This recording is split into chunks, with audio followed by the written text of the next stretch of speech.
Olá! Continuando com o projeto Lendo Ficções, do Jorge Luiz Borges, hoje eu vou conversar com vocês sobre o conto O Exame da obra de Herbert Queen.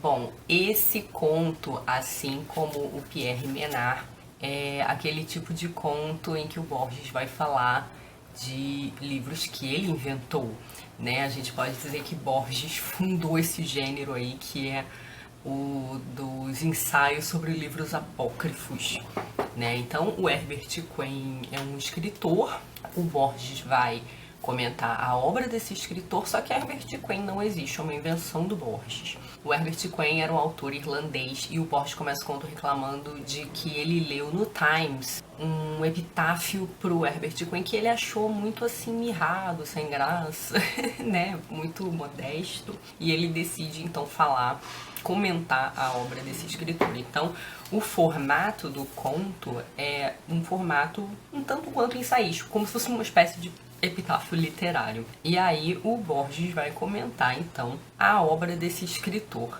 com aquele jeito de Borges, né, uma série de ironias e citando uma série de elementos da realidade, como ele faz em Pierre Menard, como ele vem fazendo no livro, né, até o presente momento. Como eu falei para vocês, Ficções é um livro que vai se referindo o tempo todo, os contos são muito autorreferentes, né, um conto cita o outro o tempo inteiro e tem muito essa inserção dos elementos da realidade, né? O Borges faz muito essa brincadeira de, numa história ficcional, colocar muitas coisas da realidade, do mundo real, e de, num texto que soa muito real, como se fosse um ensaio, colocar muitas invencionices, né? E muitas criações suas, que é o caso aqui do Exame da obra de Herbert Queen. Então ele tá fazendo uma espécie de epitáfio literário, né? Ele vai comentar a obra de um cara, mas esse cara não existe. Mas enquanto ele vai falando desse cara, ele vai citando uma série de elementos da vida real,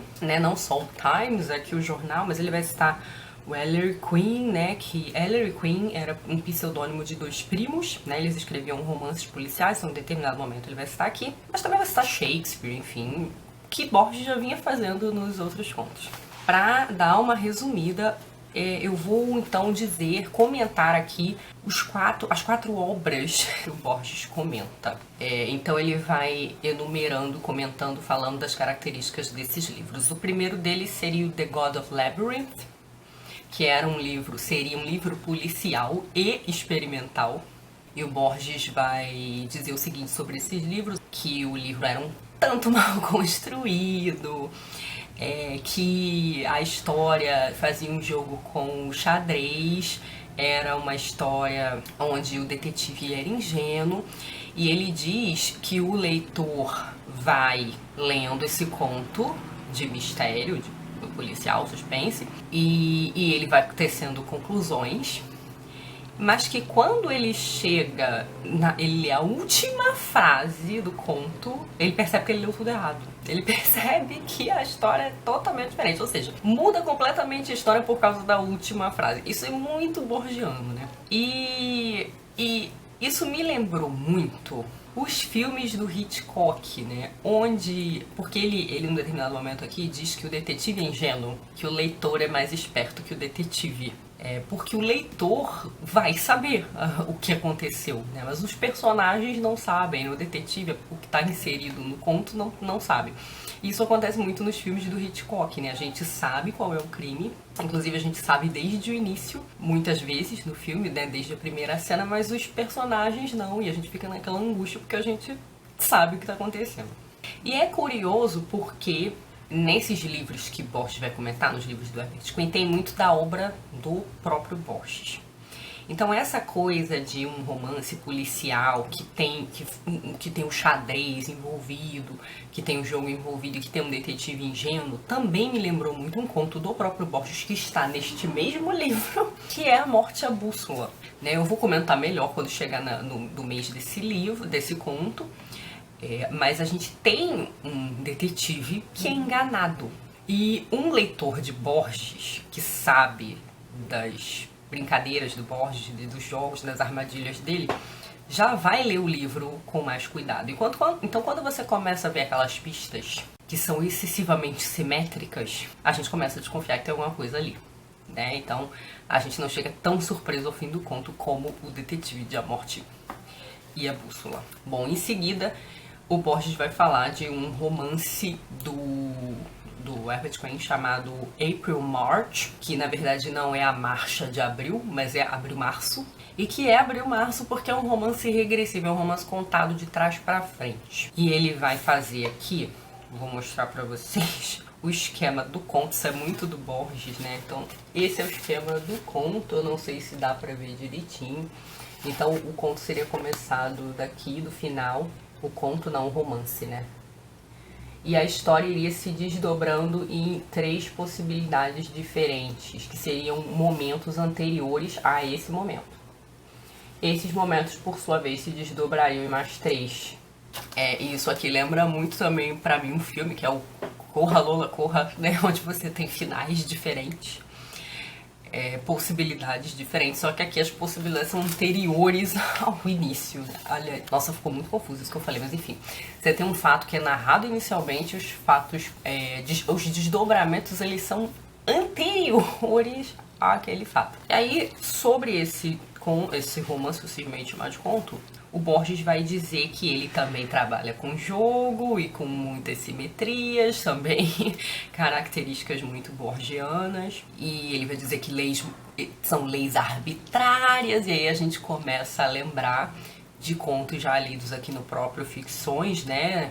Essa questão do jogo simetria já estava em Plum Uqbar Orbis Tertius, o jogo vai reaparecer na Morte à Bússola, as leis arbitrárias estão tanto em Plum Uqbar Orbis Tertius como nas Ruínas Circulares.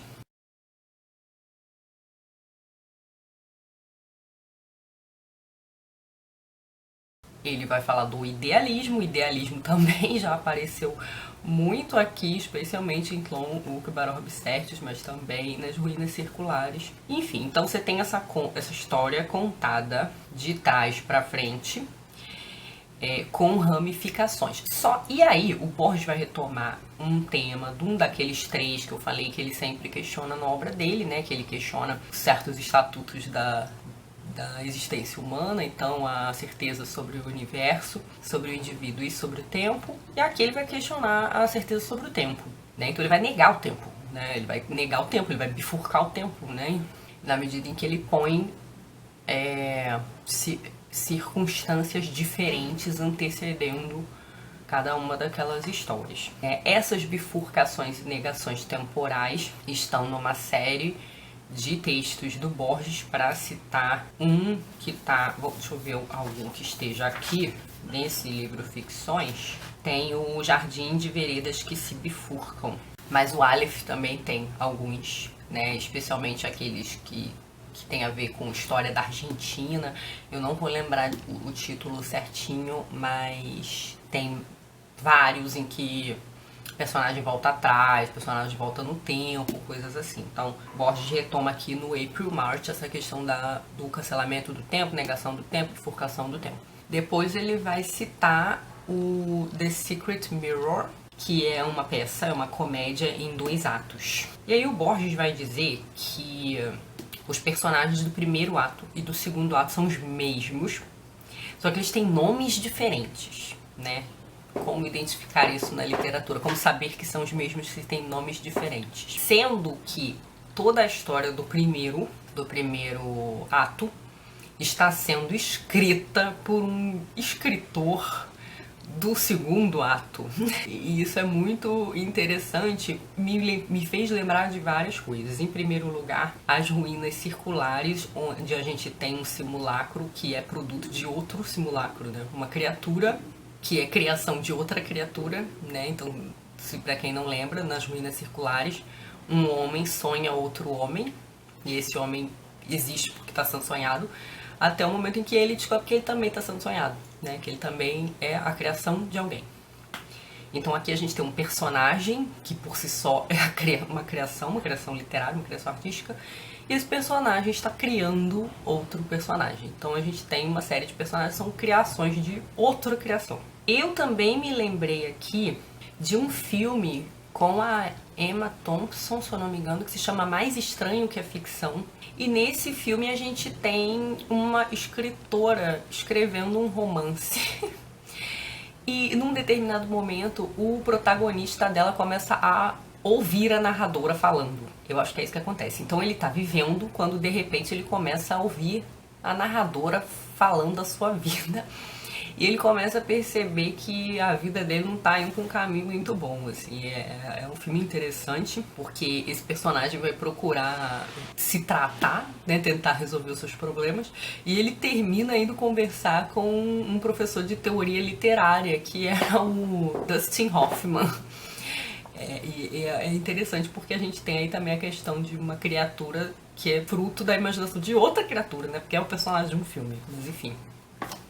Me fez lembrar isso. Por fim, o Borges vai falar de um outro livro do Herbert Quinn, acho que essa é a maior provocação do conto, que é um livro que se chama Statements, e esse é um título muito irônico, tá? Statements seria um livro onde o Herbert Quinn apresentava alguns argumentos, mas ele frustrava esses argumentos. É como se ele apresentava argumentos para contos, para histórias, para romances, mas ele não desenvolve. E ele diz que todo leitor lê aquelas histórias, essa é uma parte estranhíssima na descrição desse livro, que o leitor acha que aquelas ideias originais são dele, por algum motivo.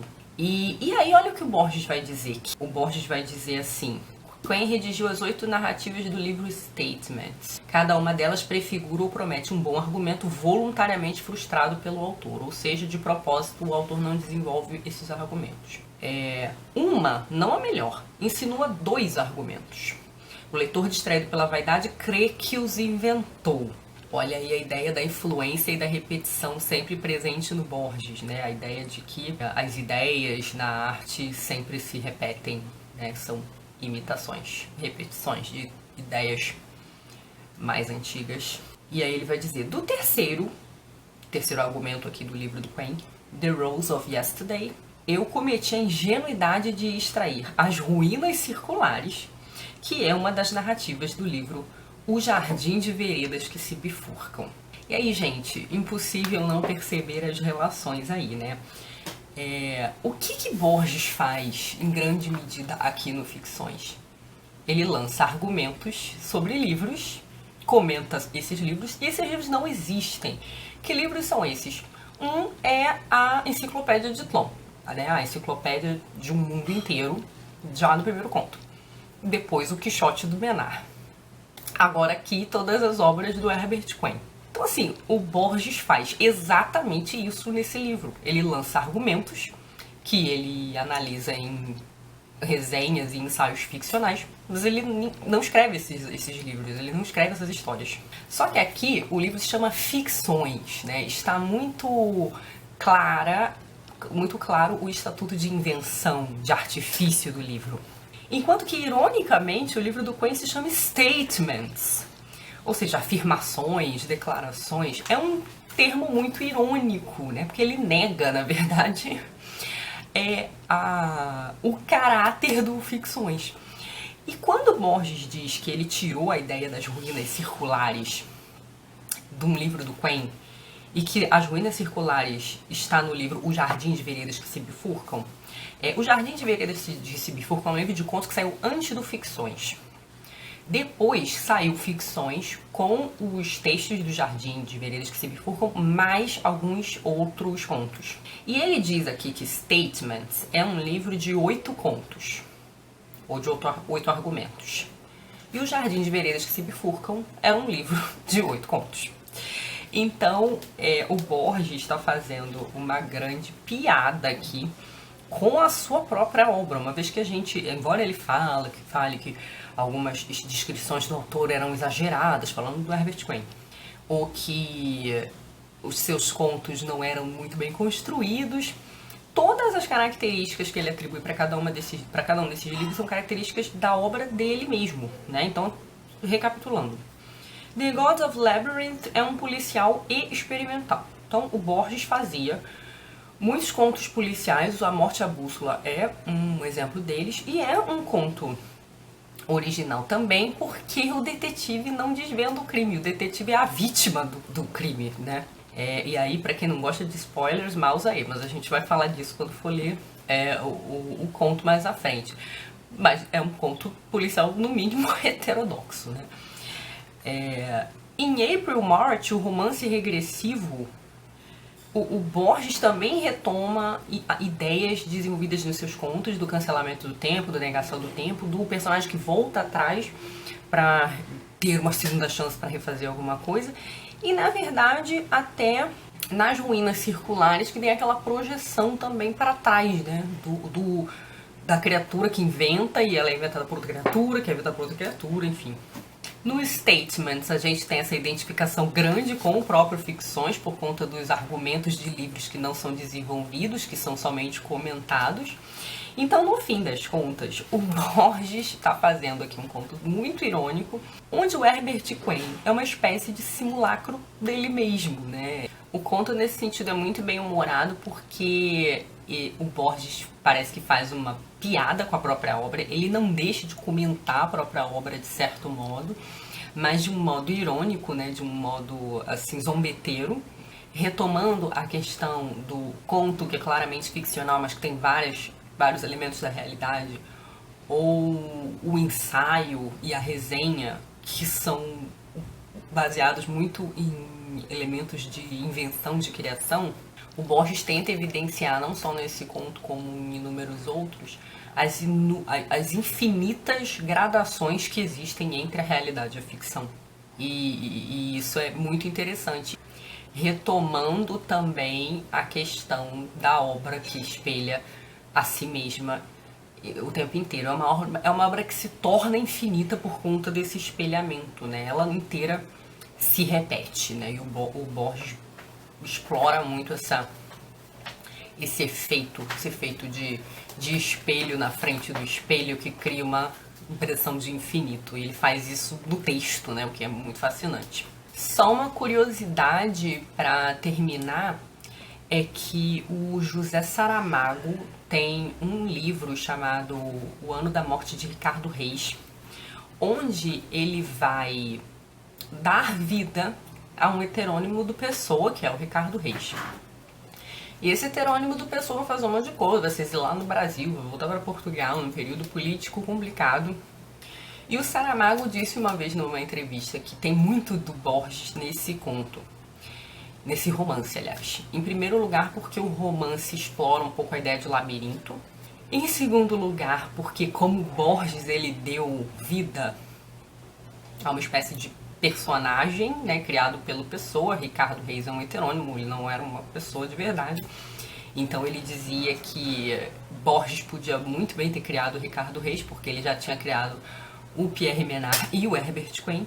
E uma homenagem muito legal que o Saramago faz é que ele coloca na mão do Ricardo Reis um livro que é o livro do Herbert Quain, que é o The Gods of Labyrinth. Então tem aí uma referência bem bacana a esse conto do Borges, a obra do Borges, nesse romance do Saramago, que eu já fiquei com muita vontade de ler, já comprei, já coloquei no Kindle, e achei então uma questão interessante aí para citar para vocês, tá?